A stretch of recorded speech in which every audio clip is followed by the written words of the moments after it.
everybody. Well, there has been a scenery change. Listen, thank you all so very, very much for following me in just your words of love and encouragement as we take this journey together. Well, look where I am. I am, what did it say? On the east side.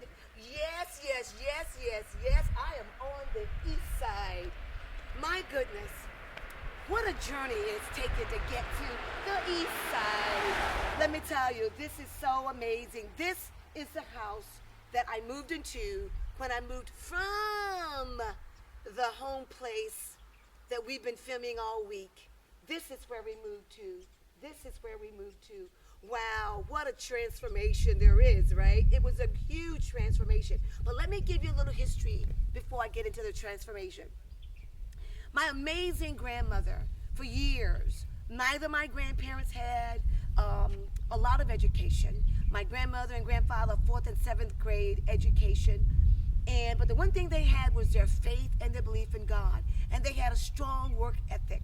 My grandmother so often would say to my grandfather, let's go down to FHA and downtown and see if they'll let us have money to buy a house or to build a house. My grandfather would sort of dismiss her. And one day, ladies, you know how we do that thing?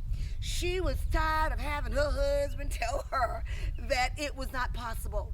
She had a faith in God for a house, and she was determined to exercise that faith. So what she did was, to prove her faithfulness to God, my grandmother started going along the roadside, picking up pop bottles, picking up pop bottles, picking up pop bottles along the roadway. Her first deposit, the first deposit to her housing account was just a little over $12.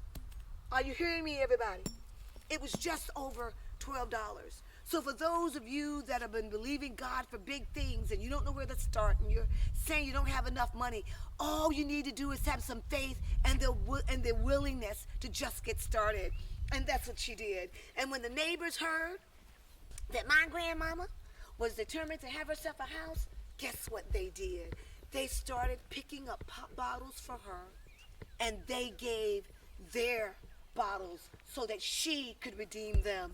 And my goodness, she first had to get the land, she used it for the land, and then she got the money for the house. Woo-hoo! I mean, that's a beautiful story. So come on in. We're just gonna walk around the house and peek a little bit. Memories of rose bushes and all of those amazing things. Let me tell you, just absolutely fantastic. Absolutely fantastic. There's my neighbor again.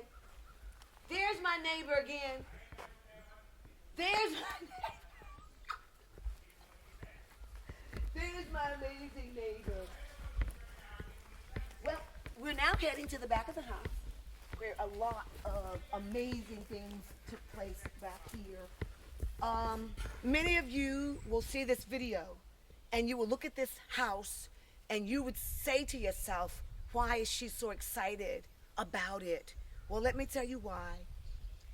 When you move from a home with no running water, outside toilets, no real amenities that many of you are accustomed to, and then you move into a house where there is running water, electricity, toilets are in the house. Well, can I tell you the first thing I did? The first thing I did was tell my grandmama, Grandma, I'm gonna wash dishes forever. And she laughed at me and said, that's what you think. All I could think was, oh my God, I never knew water could run into the house instead of going outside and getting it buckets of water like I mentioned the other day. So again, come on back. We're gonna do this, everybody. Over here, where I'm pointing, is where the hog pen was. Yeah, we had hogs. Where I'm standing right now, okay, right now, guess what? My grandmama would wring the heads off of chickens. Oh, I'm so sorry if you are a chicken lover and you don't like meat. But my grandmama would stand right here. She would grab that chicken and she would wring it and wring it and wring it. And the chicken would dance all over the yard. But it was fresh meat, you guys. It was fresh. It wasn't from the store. There weren't any chemicals involved in it. And let me tell you, talk about strong work ethic. mine began again, or it continued here.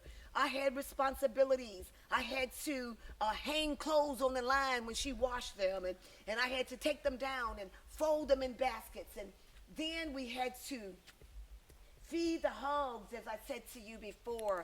So there was a lot of work to be done. But then there was also time for play. Did you hear me? No, we did not have a membership to a gym. This was our recreational course. This pathway here, from here all the way down to that ditch, all the way down to that ditch, that's where our path was for recreation.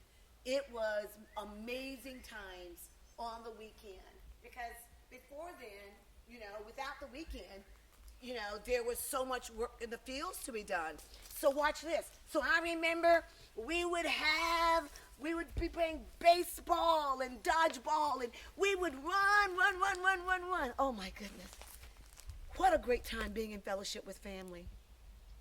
COVID-19 provides that opportunity, doesn't it? Yes, it does, to be in fellowship with family. Well, you guys, there's so much more to say. There's so many stories here. The memories overwhelm me at times. It's like a flash flood. A flash flood. It comes in heavy and then it kind of releases itself. Just to be back here and think about my grandparents and how much they loved me and cared for me and instilled in me a love for my community, a love for small rural communities, and a love for people.